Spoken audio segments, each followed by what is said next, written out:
ജില്ലാ പഞ്ചായത്തിലേക്ക് മാധ്യമങ്ങളെ വിലക്കി കണ്ണൂർ ജില്ലാ കളക്ടർ അരുൺ കെ വിജയൻ. കണ്ണൂർ ജില്ലാ പഞ്ചായത്ത് പ്രസിഡന്റ് തെരഞ്ഞെടുപ്പ് റിപ്പോർട്ട് ചെയ്യാൻ എത്തിയ മാധ്യമങ്ങളെയാണ് പോലീസ് തടഞ്ഞത്. കളക്ടറുടെ നിർദ്ദേശപ്രകാരമാണ് നടപടിയെന്നാണ് പോലീസ് വാദം.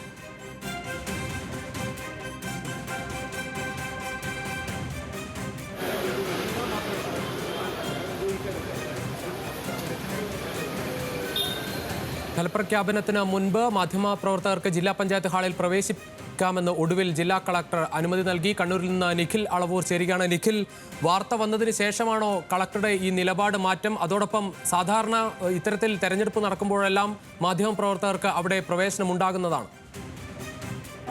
രുചിഷ്, തീർച്ചയായും അങ്ങനെ തന്നെയാണ്. ജില്ലാ പഞ്ചായത്ത് ഈ വോട്ടെടുപ്പ് പ്രക്രിയകൾ മാത്രമാണ് ചിത്രീകരിക്കുന്നതിന് വിലക്കുണ്ടായിരുന്നത്. ഇന്ന് സംഭവിച്ചത് ഈ ജില്ലാ പഞ്ചായത്ത് കോമ്പൗണ്ടിലേക്ക് തന്നെ മാധ്യമങ്ങളെ കയറാൻ അനുവദിച്ചിരുന്നില്ല. കോമ്പൗണ്ടിന് പുറത്ത് തന്നെ മാധ്യമങ്ങളെ തടയുകയായിരുന്നു.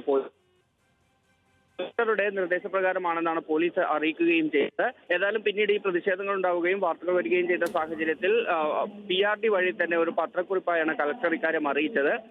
മാധ്യമങ്ങൾക്ക് ഈ വോട്ടെടുപ്പ് പൂർത്തിയായത്, അതായത് വോട്ട് രേഖപ്പെടുത്തുന്ന നടപടി പൂർത്തിയായത് മുതൽ പിന്നീട് അങ്ങോട്ട് റിസൾട്ട് വരുന്നത് വരെയുള്ള സമയത്ത് ജില്ലാ പഞ്ചായത്ത് ഹാളിനകത്ത് പ്രവേശിക്കാമെന്നാണ് ഇപ്പോൾ കളക്ടർ അറിയിച്ചിരിക്കുന്നത്. സാധാരണഗതിയിൽ ഇല്ലാത്തൊരു കീഴ്വഴക്കമായിരുന്നു അത്. ഈ വോട്ടെടുപ്പ് നടക്കുന്ന ഹാളിലേക്ക് ആ സമയത്ത് മാത്രമാണ് പ്രവേശനം നിഷേധിക്കുന്ന ഒരു സാഹചര്യം ഉണ്ടാകാറ്. ഇന്ന് പക്ഷേ അങ്ങനെ ആയിരുന്നില്ല. ഈ ADMന്റെ ആത്മഹത്യയുമായി ബന്ധപ്പെട്ട് ഉൾപ്പെടെയുള്ള വിവാദങ്ങൾ നിലനിൽക്കുന്ന സാഹചര്യത്തിലാണ് കളക്ടർ ഇത്തരമൊരു തീരുമാനമെടുത്തതെന്നാണ് മനസ്സിലാക്കുന്നത്. ഏതായാലും ഇത് ഈ പ്രതിഷേധം ഉയർന്ന ഒരു സാഹചര്യത്തിൽ കളക്ടർ പിന്നീട് ആ തീരുമാനത്തിൽ നിന്ന് പിന്നോട്ട് പോവുകയായിരുന്നു. ഏതായാലും വോട്ടെടുപ്പ് ഇപ്പോൾ പുരോഗമിച്ചുകൊണ്ടിരിക്കുകയാണ്. ശരി നിഖിൽ.